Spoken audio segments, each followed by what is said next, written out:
All right, good morning, everybody. We got a little music to get you started, and here is our Marching Colonials.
Good morning, Colonials. Thank you for joining us on this Monday morning. For anybody who watches board meetings or attends board meetings on a regular basis, there's a running joke that I always have to follow the student talent. So I'm glad to see that we are keeping that tradition up this morning. We just wanted to welcome you and get ready for this short week. I know everybody, we have got some conferences going on. And everyone is looking forward to resting and recharging. And I've been reflecting on that phrase over the weekend as I, decided on what I wanted to tell you this morning in my just a quick welcome. And the picture that you see on the screen is actually from the playground build that I was able to participate in over at our Colwick Early Education Center a couple weeks ago. And I was really reflecting on the fact that hands-on work that you can see an immediate accomplishment, immediate results from your work. It recharges me in a way that sometimes my day-to-day job doesn't do. Trust me, I love my job. I love this. I love Colonial Nation, but being able to work with my hands sometimes, you just get a different kind of satisfaction and a different kind of joy from that work, at least for me. And I really wanted to reflect on making sure that everybody was taking time to do that for themselves, whatever that means for you, right? Resting is one thing, but we do need to recharge. This has been a tough year, challenges different than what we faced last year. And I know that everybody's day-to-day strain, can wear you down. So the restful part, definitely want to take advantage of that. Use this holiday, this long break and the holiday to rest yourself, but also find a way to recharge yourself, find a way to re-energize and really feel good about what you're doing and find joy. And for me, that was working with my hands. And that morning where I was able to spend some time at Colwick really did recharge me.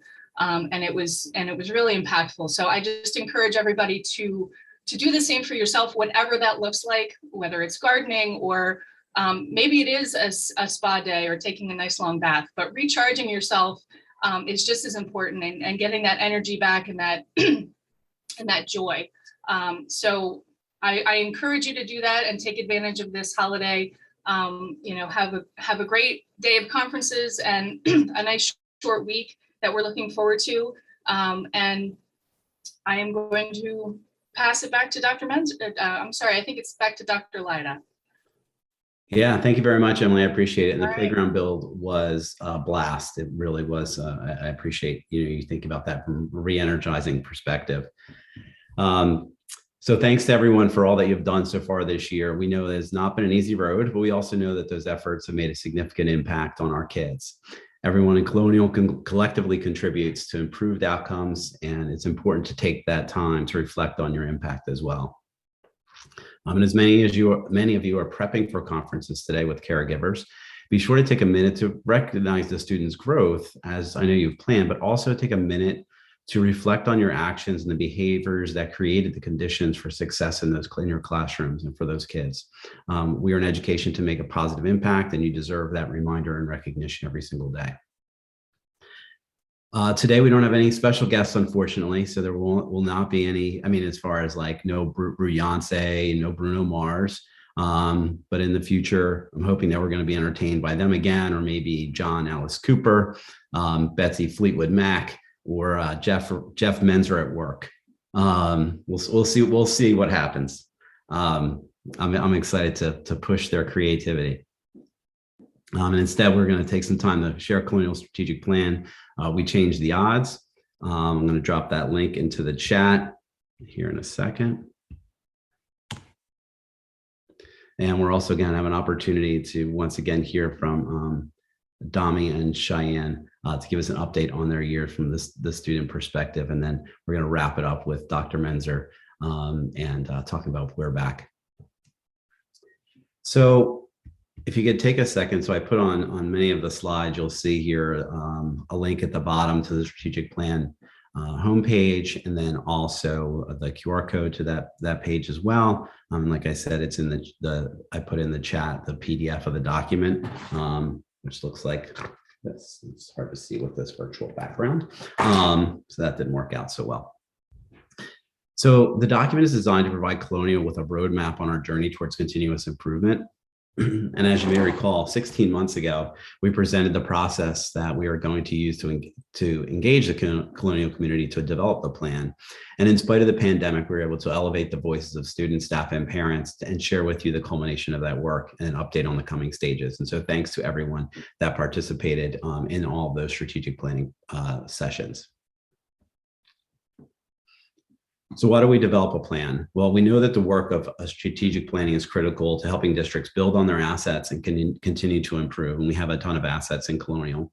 And a plan such as this helps us to keep a strong focus on the priorities of Colonial while also holding us accountable to stay on that course. And this type of coherence should be felt across all buildings and divisions in Colonial.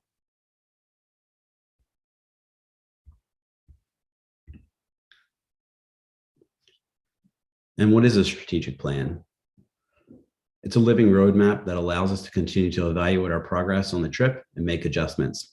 Not unlike taking a cross-country trip to, say, Glacier National Park in Montana. We would plug it into Waze and follow the path outlined for us. If there is traffic or something pops up, it might mean that we have to take an alternate route, but our destination remains the same.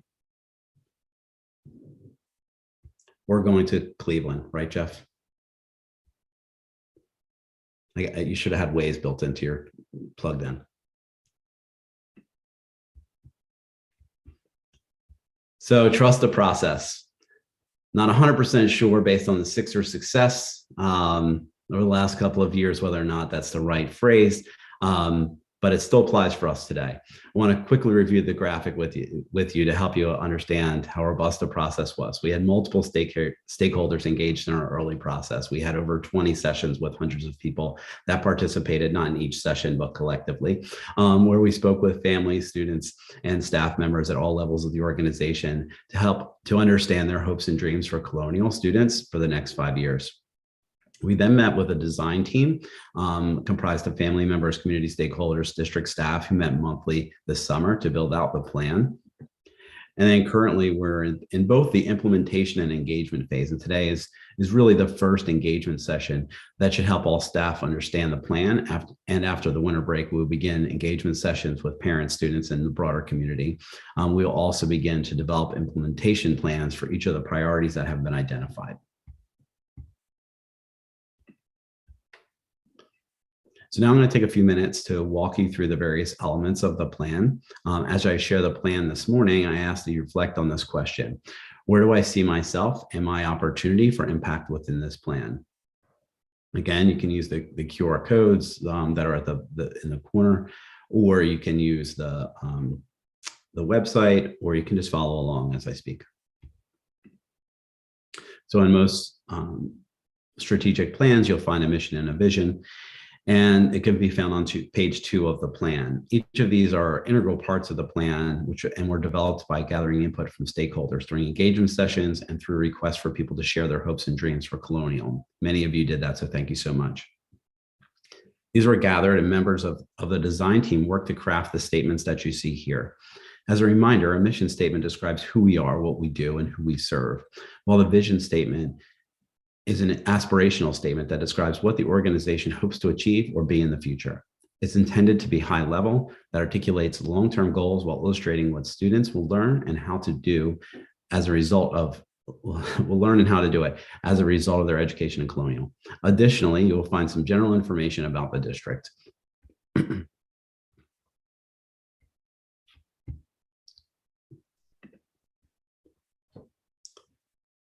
So when we talk about our core beliefs, found on page 6, these are qualities that are modeled and intrinsically established in the practices of students and staff members in the district, and they're qualities we hope students take with them into their futures. So here are the 4 core beliefs that we identified as a group through all of your words. We hope that many of you are able to see your words in these core beliefs as well, and that they resonate with you. And so what I'd like to do this morning is to do a quick poll. And I'll give you 30 seconds or so to join the slido.com, or you can take a picture of that QR code. It'll come up on your phone, and enter the number 014181. And I'm going to get a thumbs up from some of the folks on the panel that I can see that it is working. All right. John Cooper, thank you so much. And go ahead and pick the one that's the one core belief that really is resonating with you this morning.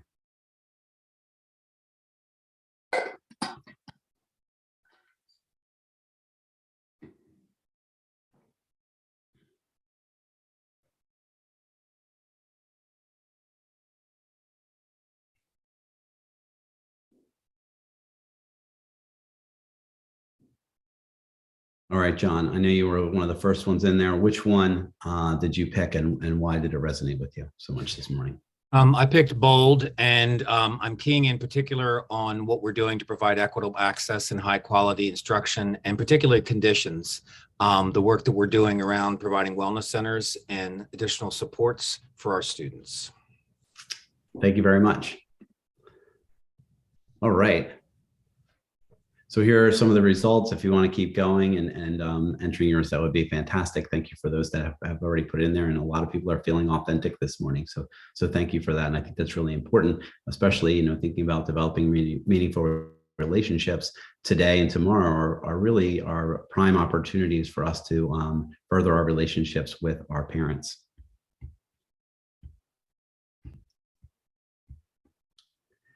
On page 4 in the strategic plan, or right here on the screen, you will see the power of we in action. As we continue to leverage the power of we gathered feedback from the community to tell us what the power of we means to them. And this graphic really embodies the essence of those responses and serves as a reminder of how important collaboration and empowerment is to Colonial.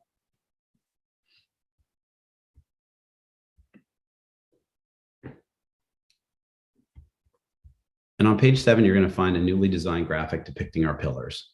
It was critical throughout all of our sessions and all of our work that we maintain a focus on the previously established pillars: early childhood, leadership and learning, innovation, and access and opportunity.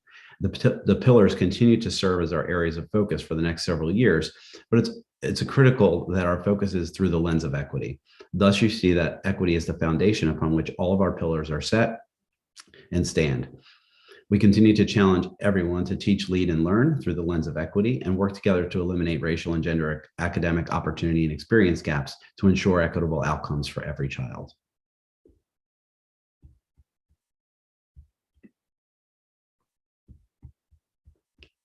All right, following the pillars, we get into the meat of the plan. And there's a lot of meat in this plan, and it shows the priorities of the district aligned to the pillars that begins to outline our next steps. This slide is just an example, and I'm not going to go through every single one of the pillars, but this one's just focused on leadership and learning. These priorities were collected through our engagement sessions over the last winter and spring. And in looking at this example from leadership and learning found on page 10, the first priority is to eliminate achievement gaps in all academic areas. We will measure this by analyzing data from our state and local assessments. And although we don't have the data from this year, or we're actually in the process of getting our beginning of the year data wrapped up, we have data prior to the pandemic that shows the existence of these gaps. And our goal is to work towards closing these gaps over the next several years. One aspect of the plan that I would like to call your attention to is the notation around the current status. In many areas, we're still trying to understand our current status due to the inconsistencies in data due to COVID. As we better understand where we are, we'll update the plan on the website.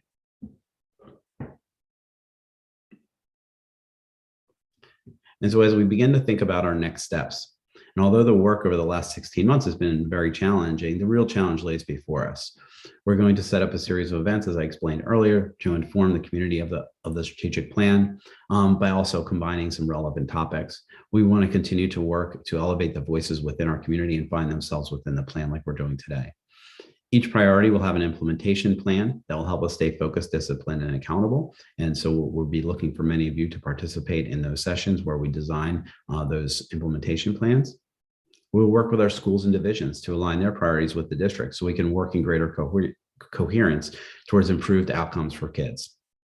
And finally, we'll provide quarterly updates to the board and community to show our progress towards the goals outlined in the plan. This will also give us an opportunity to adjust the plan as it is a living document.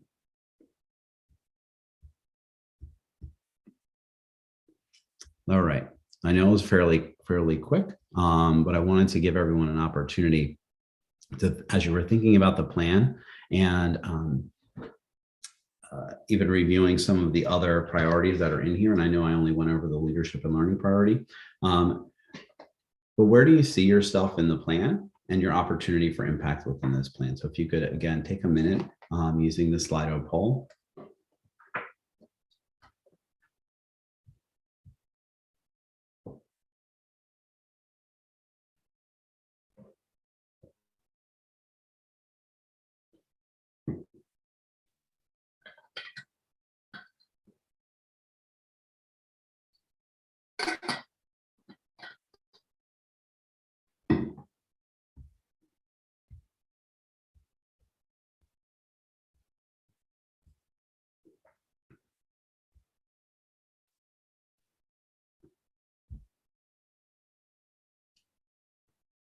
And as you were taking these last couple moments to add your comments, I want to again take the opportunity to thank you for all that you have done and will continue to do for our students and community. We are truly changing the odds, and that is no small feat. And now, of course, it's my incredible honor to turn the mic over to our students, Cheyenne and Dami, who would like to share some words with you today.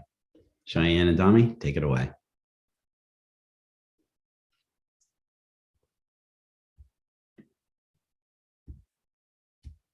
You want to go ahead and unmute yourself? You can.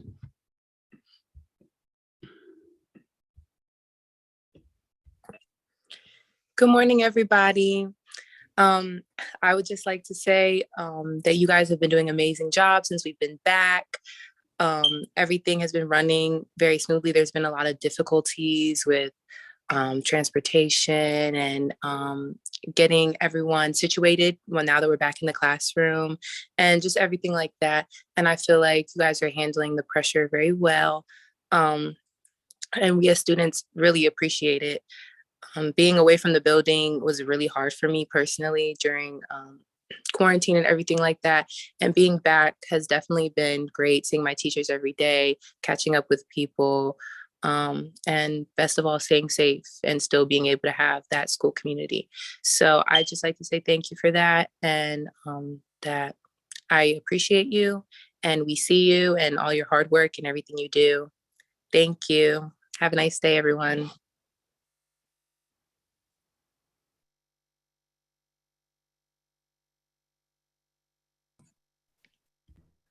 Good morning, everyone. My name is Oluwadamilola Oguntio, or Dami for short. I'm a senior at William Penn. So really, I just want to say thank you. And by saying thank you, I wrote a poem to show my appreciation for everyone here.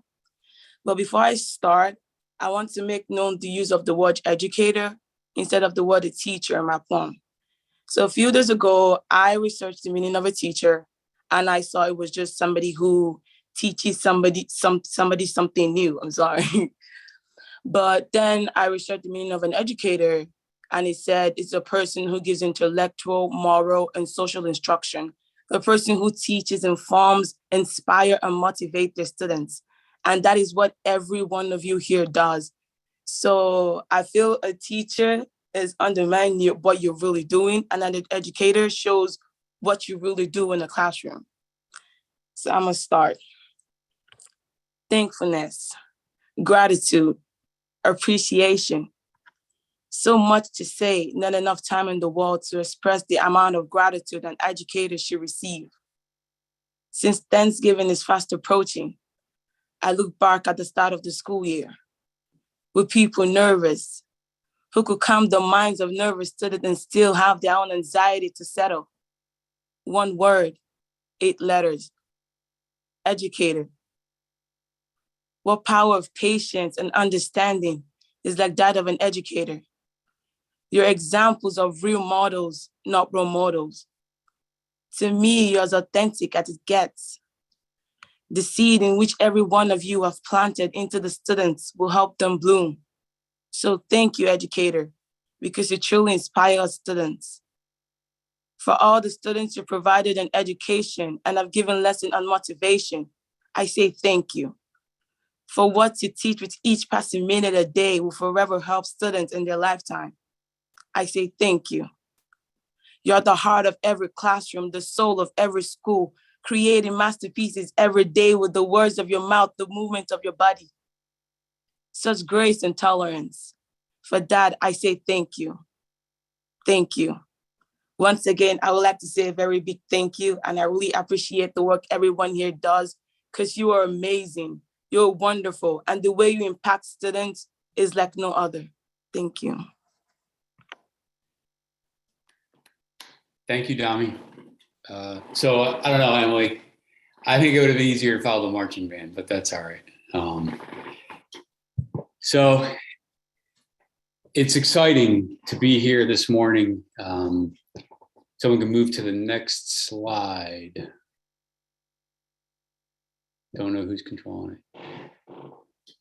You know, I think we've heard one thing consistently here this morning, and I know this is like a little bit of a struggle, right? Like, we're back. And I like to capitalize the back and like add a bunch of exclamation points, because it really, we're back wasn't a moment in time. It wasn't like August 25th or whatever that one day was when everybody came back and it was over. Like, we're back, to me, is a statement of affirmation. It's what we need to say to ourselves every day to remind ourselves of the precious gift that Cheyenne and Dami and Emily and Pete are talking about. It's being back in the building day to day, no matter what the struggle, the challenges that we face. And it's a mindset for us that we're back and we're getting closer to normal every day. Every single day we take one step closer. There's a lot of challenges and struggles, don't get me wrong, and we can't ignore them. But this is about maintaining that positive mindset. And when you think about we're back in those terms, we're really not back. We're on our way. We're getting there, and we have quite a ways to go. What I would like to remind everybody back to last year when we got this, like, that's so much easier, right? Like, we got this. I mean, you could add that onto anything and it just stuck. But it's now December, almost December, it's almost Thanksgiving, and we're saying we're back? That doesn't make any sense. No, it does. It's about positive affirmation of we're back, we're staying back, and we're on the path to getting back to normal. And I want to encourage everyone to use that as the arrow for our storytelling. And for those of you who weren't around last year, when I talked about storytelling and the arrow, if you think about hitting a bullseye every single time, and I told the story of the archer that never missed, well, that's because they shot their arrow first and then drew the bullseye around where the arrow landed. So our arrow is we're back. Your story can never be wrong if that is the arrow you use. And then when you're telling the story, you have to remain true to the mission, which we heard. I mean, there's a mission all over this, but we have strategic plan now with a mission statement and a vision. You want to be true to the audience, like who you're talking to, who you're telling the story to, and true to yourself. The story has to resonate with you and who you are. And then true to the moment. Make it fit. Find the time, take the time, practice it, tell the story in multiple settings. The moment is always there. Go to the next slide. If you've been paying attention at all on social media, you know I've been pushing we're back. I've been telling the story in social media with selfies and using the pillars to help tell my story. It's time for Colonial Nation to start telling their story, we're back. You don't have to be selfies on social media. You don't even have to be using social media. But if you do, tell it in social media. If you tell it in person, when people ask, how is it being in school? Say, well, we're back in Colonial and here's why. And it doesn't always have to be a positive, happy-go-lucky story. It could be about what's going on in the classroom, on the bus, in the cafeteria, in the hallways, wherever it may be. Be authentic. Tell what's going on and what it means to be back. And you know, no matter what, whenever you're in a school, there are smiling eyes, which is just showing smiling faces under the masks. Because as we heard today, being back is essential. It's time for you to tell the story. So this Thanksgiving, while you're home with family and you don't have photos of your students to share or what you're doing in your job, it doesn't matter what you do, whether you drive a bus, work in the front office, clean the hallways, the bathrooms, the cafeterias, serve students. You should be telling the story of we're back, wherever it is. We want to hear from you between now and the holidays coming up, but between now and the new year, let's tell our story. Let's take the words that Dami and Cheyenne are sharing and run with it. This is a selfie that I took early on, by the way, that I've not used yet because I just thought I couldn't put words to what story I would tell about this because I don't think we could do it justice. But we were back. These two young girls were in Tere's office. And while I don't know exactly what happened, I'll tell you a little teaser. As they were walking out, I heard Tere say, and I can check the video on that bus. And I was like, oh, okay, interesting. So to me, that was about being back.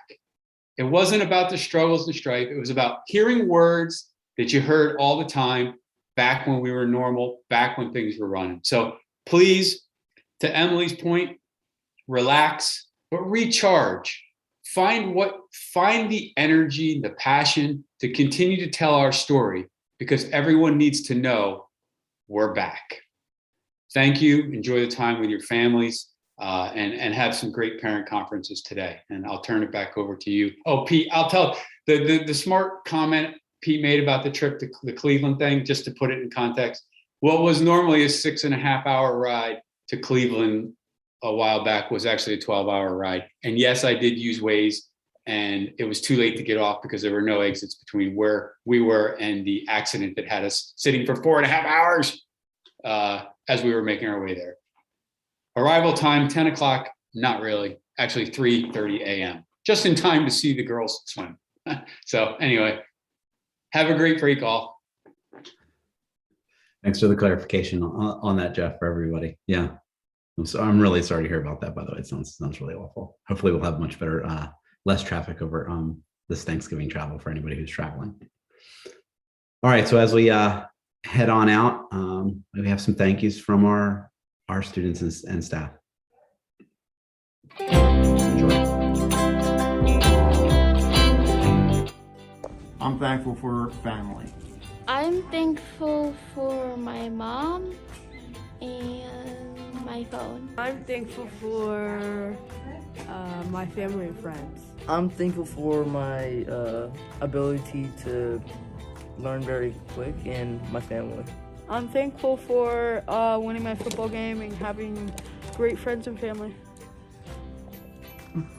One thing I'm thankful for is my parents because they took care of me for this long and I don't really know what else I could be thankful for besides them. I am thankful for my Colonial community, students, parents, teachers, administrators, district and otherwise, all of you. I'm thankful for my friends and my family and Harry Styles. I'm thankful that Taylor Swift performed her 10-minute version of All Too Well on SNL. I'm thankful for my friends and Taylor Swift's version of Red. I'm thankful for all the connections I get to make while being here. I'm thankful that this room is finally being made, the voiceover room. I am thankful for my family, friends, and having the roof over the top of my head. I'm thankful for my phone, to call my mom, and fuzzy socks. I'm thankful for my mom. I am thankful for my family. I am thankful for my dog. I'm thankful for my family. I'm thankful for my dog. I'm thankful for God. I'm thankful for my family. I'm thankful for my mom giving me turkey. I'm thankful for my mom. I'm thankful for my health, and I'm thankful for my life. I'm thankful for school lunch. I'm Chris PQ from the Colonial School Board, and this year my family and I are thankful for all the Colonial staff.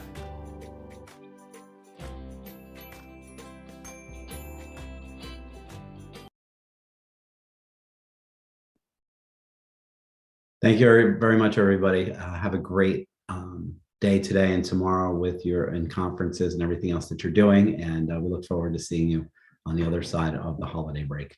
Enjoy it.